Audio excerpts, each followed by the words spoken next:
Ko dia hau haramai. Welcome to Homemade Let's Cook. Today we're making another of New Zealand's favourite slices, and that is the ginger slice. Nothing to be afraid of.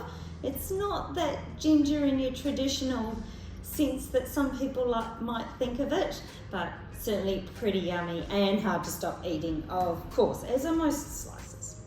So we're going to make our base, and then while our base is cooking, we are going to make the topping. All right, so I'm starting with 125 grams of margarine, and into that I'm adding 1/3 of a cup of sugar. I'm just using caster sugar, but you could use white sugar if you wanted to. And we're just going to cream them together, or combine them together. You could use butter, of course, but make sure your butter is softened, because that's certainly a lot easier to work with. So it's quite a warm day here today anyway, so there's no trouble coming together here.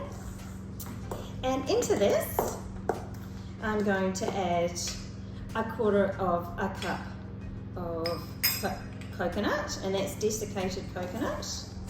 That'll give us a little bit of sweetness as well, because our sugar content isn't that high in terms of the refined sugar that we've got in there. And of course we're making a biscuit base. Now in here I have a teaspoon of ground ginger, 1/2 cup of plain flour, and 1 cup of self-raising flour. So I might just give them a little bit of a combine. Oops, and of course it goes over the side. And we'll just give them a good mix together. So that should come together relatively easily. Because we've got that little bit of raising agent in there, it will, the biscuit will rise a little bit.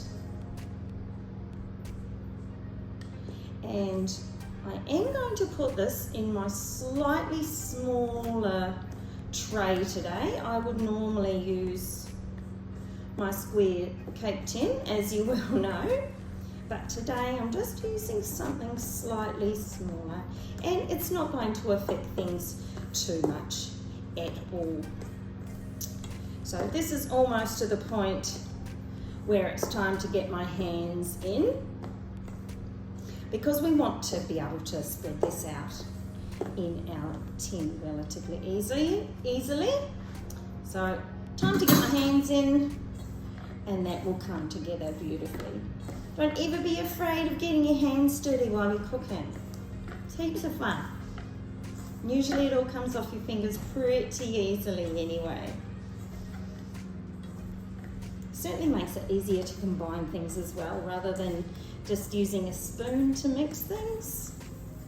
And it's a little bit more fun than using the food processor or the mixer. And of course the warmth of your hands with the butter or the margarine certainly helps to combine things quite nicely as well. Right, I've made a little bit of mess on the bench, so we'll just get rid of that.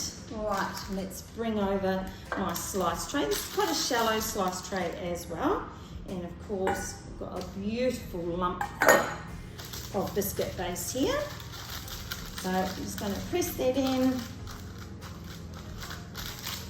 This is going to go into a moderate oven, surprise, surprise, and it'll cook for about 20 to 25 minutes. Do keep an eye on it.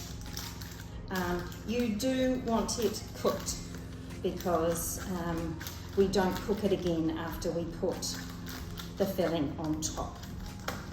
So make sure it's a nice light golden brown.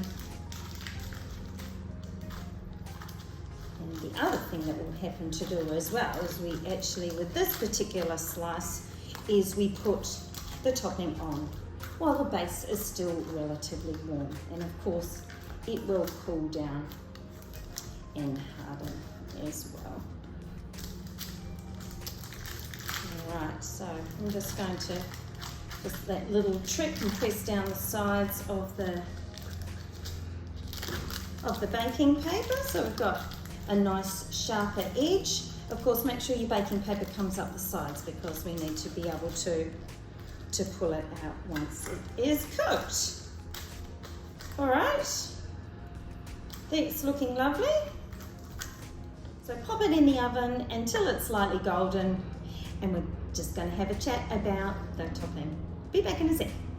So, rearing to go over on the stove in a medium saucepan, I have 1.5 cups of icing sugar, 3 tablespoons of golden syrup, 4 teaspoons of ground ginger, 125 grams of butter, and I am using butter this time because that will help solidify the topping, and I've also popped in about 1/2 to 3/4 of a teaspoon of vanilla. We're just going to mix that on the stove until combined, and then we'll remove it from the heat. And as I say, once we take our base out of the oven, we'll give it a little bit of cooling time, and then we're going to pop our topping on the top. We'll be back soon after we finish that topping. And we'll give you some pictures as well along the way. Here's our slice, golden brown, straight from the oven. I'm going to let that cool down for just a couple of moments and come back and pop on our topping. So here's our topping that we prepared earlier. So while that base is still warm, pop that over the top. The heat in the base will help it spread.